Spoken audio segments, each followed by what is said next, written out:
and welcome back to the channel Ed Bhumi Learning. In this video, we will be discussing about what is systematic literature review, what is Prisma and how to conduct systematic literature review using Prisma. What is literature review? A literature review is an evaluation of existing research on a particular topic. It's critical summary of what's been published and helps to identify the gaps in the knowledge. So this is what literature review is.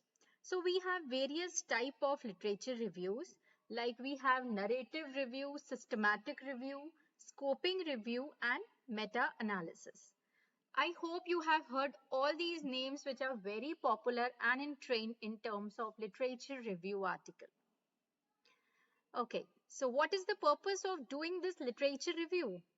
Why we write these articles, why we especially focus on literature review a lot? Why? Because to provide a history of a research topic and identify a gap in the literature that you will attempt to fill your study. So what does that mean? Whatever the whatever the loopholes were there in the previous researches, that you have to find out and make your objective to achieve in your research. Then we have components of literature review. Components of literature review means what the literature review article consists of. What are the other heads does that article have? Starting with the abstract, of course, then introduction, methodology, then the conclusion of the review with all the key components. All the reviews you have taken for your review article that you have to work in the conclusion part. So that is what literature review is. Okay, so now we have how to conduct this systematic literature review. As the title of the video talks about how to do the systematic literature review, so in this video we will be focusing on this particular topic. So how to conduct the systematic literature review? The step one is you have to define your research question, where you have to clearly define your objective, your hypothesis, the purpose of conducting that particular article. Step 2 is conduct the search. Conduct the search means you have to identify the relevant database, that which database you would like to work. For example, Scopus, Web of Science, PubMed, and so on. So you have to decide the particular databases and then you have to search for the predefined keywords. Predefined keywords means the keywords which will fulfill your aim of doing that research, the keywords you have in your title of your article. Okay, then we have step 3 where the selection of studies have to be done. Now you have downloaded multiple articles, say 2000, 2500, 1500 and so on. So these many articles, of course, you don't have that much of time to complete these articles, to read these articles. Even if you take 3 months, then also it is not possible to finish, read and summarize 1500 or 2000 articles. So here in the step 3, what you have to do is you have to select or you have to identify your selection criteria. That is also known as Prisma. Prisma is a methodology through which we will be identifying, we will be including, excluding on various criterias the research papers. Okay, so here in the selection of studies, it is written, screen the articles for relevance by applying inclusion and exclusion criteria.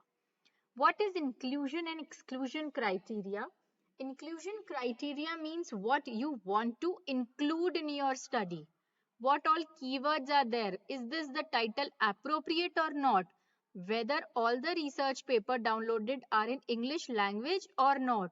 Whether they are pertaining to this time frame or not? So this or not is the exclusion and the inclusion is what you want based on the criteria. Then the step 4 is quality assessment. Then, for example, you have evaluated out of 2000, you have included 500 articles in your study, removing all others based on duplicacy, based on not in English language, based on not for the particular keywords, and so on. So step 4 is now you have to read the title, you have to read the abstract, and to understand whether these abstract or title is relevant your objective or not. So in that way you have to assess the quality of the downloaded articles. Okay. Then from 500 maybe you might left with 250 or 300 or less or more. Okay, then we have step 5, data extraction and synthesis. So whatever you are finalizing, whichever number of papers you are finalizing for your review, then you have to extract the data from it. Okay, you have to create a table. In my previous videos I have clearly explained how to do a literature review in a tabular form. Okay, so in that manner, you can extract your relevant data from intro, from methods, from findings or abstract in a tabular form. So why we are doing that? That will help to synthesize your results.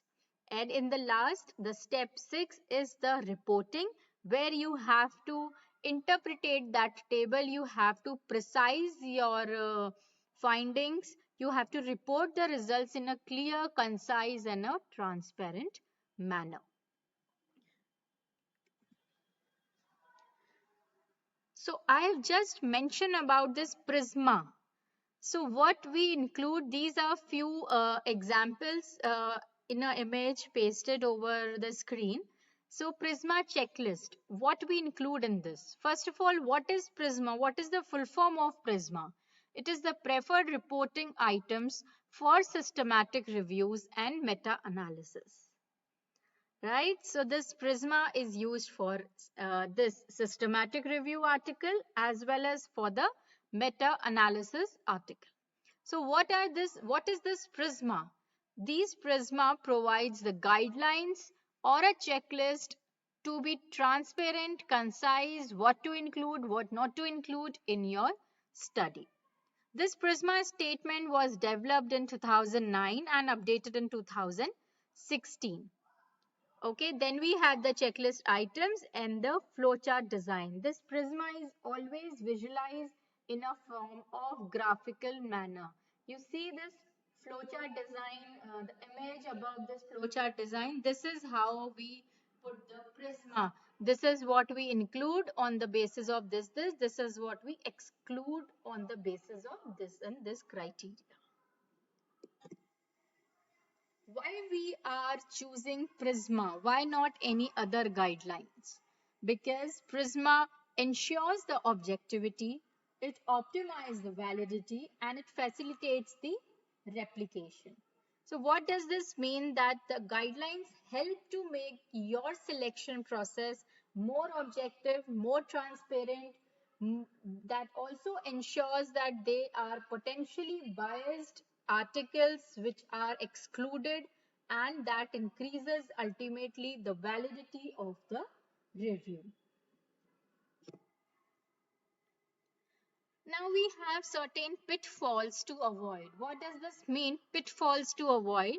When conducting a literature review, there are some common pitfalls you should avoid. You should take care of do's and don'ts. So what these pitfalls are? The don'ts. Focusing on single database. Okay, never take only a single database. For example, if you have the access of Scopus, so just don't rely on Scopus.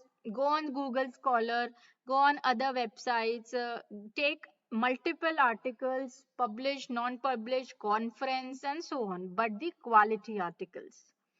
Neglecting grey literature. Grey literature people used to neglect. For example, the conference proceedings, workshop articles, papers which are presented in conferences, and so on. So all these articles people generally avoid but not to do so, as explained in the first point. Inaccurate keyword selection. Make sure the keyword you are selecting should be accurate, should be very objective with your title, with your purpose of doing that paper, with your objectives. So you should ensure that your search produces a relevant results by selecting several relevant keywords that represent the topic. For further information, you can always reach us on the given details. Hope you have enjoyed the video. Do subscribe to the channel and share the knowledge.